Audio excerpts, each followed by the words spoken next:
Hi అండి. నేనైతే ఫంక్షన్‌కి వెళ్ళాను. మా గోదారోళ్ళు మెచ్యూర్ ఫంక్షన్ ఎలా చేస్తారో చెప్తాను. మెచ్యూర్ ఫంక్షన్ ముందు రోజు అయితే బ్యాండ్ అయితే పెడతారు అందరిని పిలవడానికి. బ్యాండ్ కూడా వెళ్ళడానికి ఆడవాళ్ళని కూడా పిలుస్తారనమాట. చుట్టుపక్కల వాళ్ళని, రిలేటివ్స్‌ని అయితే పిలుస్తారు. అప్పుడు మంచి మంచి శారీస్ అన్నీ బీరువాలోంచి బయటకి తీస్తారు. అంత బాగా టిప్ టాప్‌గా అయితే రెడీ అయిపోతారనమాట. ఊళ్ళో ఇంతమంది అందగత్తెలున్నారా అన్నట్టు రెడీ అవుతారు. చాలా బాగా రెడీ అవుతారు.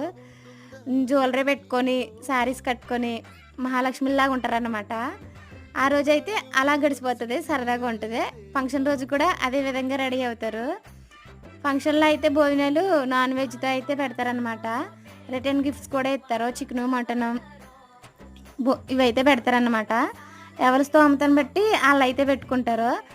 కాకపోతే బాగా అయితే పెడతారనమాట. చాలా బాగా పెడతారు. మీ సైడ్ ఎలా పెడతారో కామెంట్ చేయండి. మా వీడియో నచ్చితే లైక్ చేయండి. Thank you for watching.